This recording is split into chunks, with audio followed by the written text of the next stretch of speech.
ज़रूरतें कम सी होने लगी है आजकल। मैं घुटनों तक के पानी में सर डुबा लेता हूँ।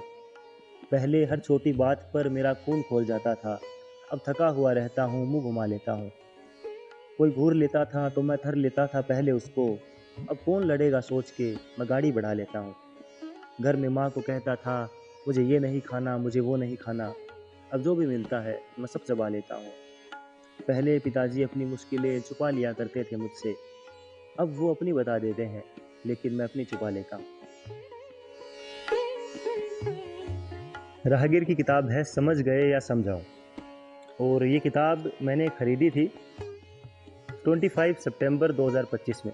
मेरी एक आदत है कि मैं जब भी कोई किताब ख़रीदता हूँ या फिर वो मेरे पास ऑनलाइन अगर ऑर्डर करता हूँ तो मेरे पास जब आती है तो मैं जिस दिन मेरे पास पहुँचती है मैं उस दिन की इस पर डेट डाल देता हूँ, ताकि मुझे फ्यूचर में याद रहे कि मुझे ये किताब मेरे पास कब आई थी, मेरे हाथ कब लगी थी। तो बस ये बताना था। इसको उस टाइम पे मैंने पढ़ लिया था एक बार तो, लेकिन अभी इन दिनों मैं इसको दोबारा पढ़ रहा था। इसकी कुछ कविताएं आप लोगों को सुना भी रहा था।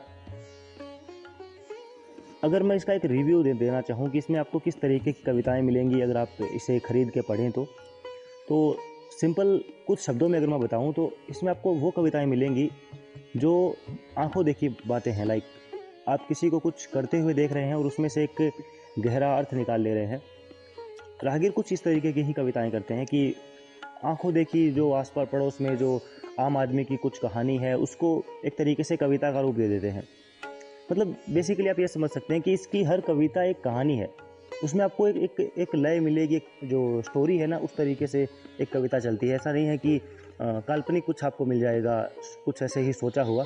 हाँ, उस टाइप की भी कविताएं हैं इसमें, लेकिन मोस्ट ऑफ कविताएं वो है जो आंखों देखी हैं, जो रियलिटी है, एक तरीके से आप ये कह सकते हैं। तो इसकी दो कविताएं मैं आपको आज सुनाने वाला हूँ और शायद ये आखिरी वीडियो हो इस किताब पे। इसके बाद मैं शायद कोई वीडियो ना बनाऊँ, बाकी पता नहीं, बना भी सकता हूँ। तो पहली कविता है, उजाले मर जाते हैं।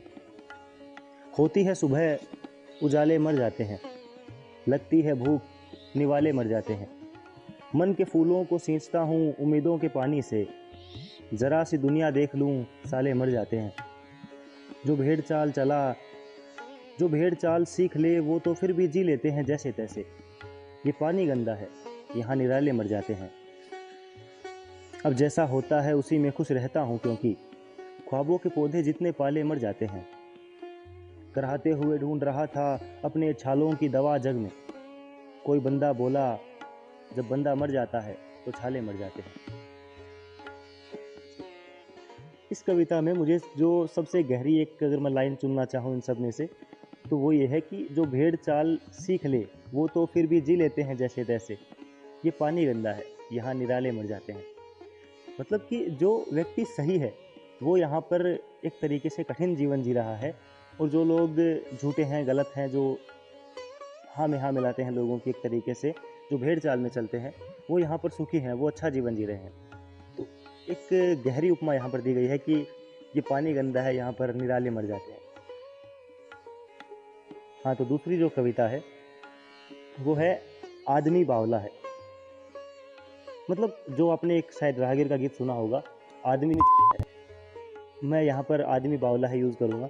तो उसका ही एक एक्सटेंडेड वर्जन है। मतलब ये आपको और कहीं नहीं मिलेगा, उस गीत में तो है ही नहीं, बाकी इंटरनेट पे भी आपको शायद कहीं पर ना मिले, इस किताब में ही ये अवेलेबल है। ठीक है, तो ये मैं आपको सुनाऊँगा। तो शीर्षक है, आदमी बावला है। फूलों की लाशों में ताजगी चाहता है। आदमी बावला है, कुछ भी चाहता है। पहले लगाकर जीवन भर पाप के दरिया में गोते, फिर पहुंचा पहाड़ों की जड़ों तक एसी में सोते सोते। उस सेठ के मोटे पिछवाड़े को भगवान तक ढोते ढोते, मर गया कोई खच्चर पहाड़ों में रोते रोते। फिर वहां माथा टेक कर अपने पापों से मुक्ति चाहता है। आदमी बावला है, कुछ भी चाहता है। यहाँ पर राहगीर ने कितनी गहरी उपमा दी है कि हम लोग भगवान के पास जाते हैं अपनी श्रद्धा से, अपनी भक्ति दिखाने के लिए, लेकिन वहाँ तक पहुँचने में हम किसी एक निर्दोष जीव को दुख देते हैं। अगर हमें शक्ति नहीं है वहाँ तक पहुँचने की तो हमारा जाना ज़रूरी नहीं है। भगवान ने तो कभी हमसे नहीं कहा कि आप, अगर तू मुझे मानता है तो तुम्हें मेरे पास आना होगा, या फिर केदारनाथ या फिर कहीं भी जाना होगा जिसके रास्ते में आप किसी जीव को दुख दो। अगर आपके पैरों में क्षमता नहीं है चलने की तो इतना ज़रूरी नहीं है कि आप वहाँ तक पहुँचे। आगे है, सच्चा बंदा जो बस चाहे भूखा ना रहे कोई घर पर, करके मेहनत तैयारी करके लगे कहीं पर वो अफसर, जो कहता रहता था कि मैं ये बदलूंगा वो बदलूंगा, अब अपनी ड्यूटी के लिए बोले मैं ये लूँगा मैं वो लूँगा, अब वो तनख्वाह के ऊपर से घूस भी चाहता है, आदमी बावला है, कुछ भी चाहता है।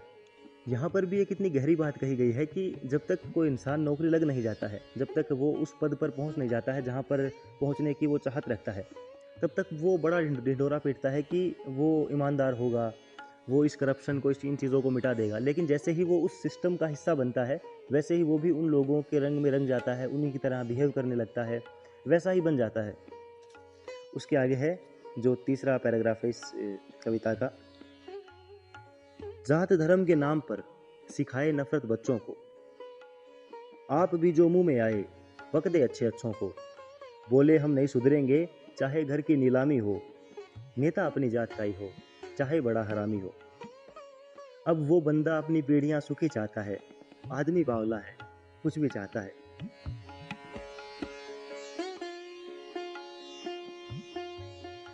ये लाइनें मुझे शायद समझाने की ज़रूरत है नहीं, आप समझ गए हो।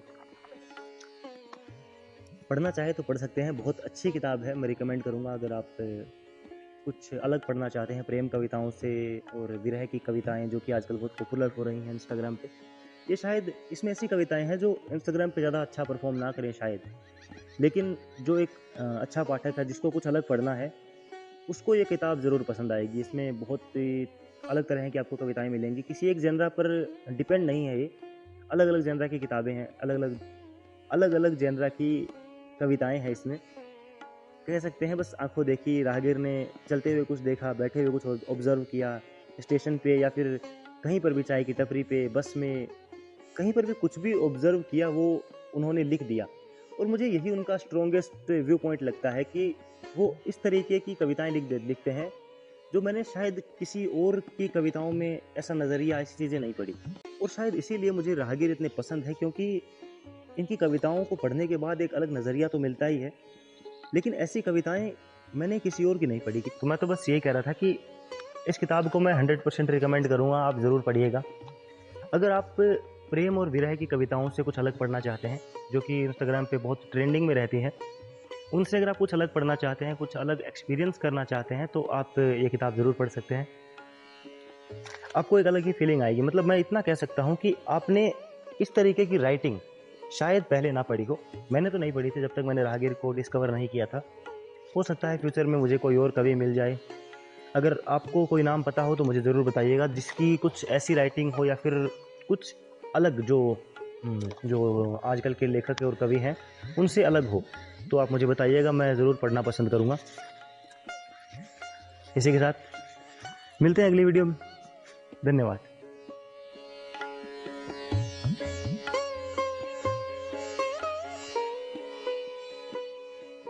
घर में हमेशा कलेश नहीं रहते, मेरे सर से उड़े हुए ये केश नहीं रहते, अगर मेरे घर में हमेशा कलेश नहीं रहते। कुछ लोग छोड़ते हैं घर की सांस ले पाएं, कि कुछ लोग छोड़ते हैं घर की सांस ले पाएं, पैसों के लिए ही सारे परदेश नहीं रहते। एक दोस्त लटका तो ये जाना कि लोग, एक दोस्त लटका तो ये जाना कि लोग जैसे अंदर से हैं वैसे उनके भेष नहीं रहते। दुख बताऊं तो कोई साथ देने की बात नहीं, बस ये कह देते कि दुख हमेश नहीं रहते। मेरे सर से उड़े हुए ये केश नहीं रहते, अगर मेरे घर में हमेशा कलेश नहीं रहते।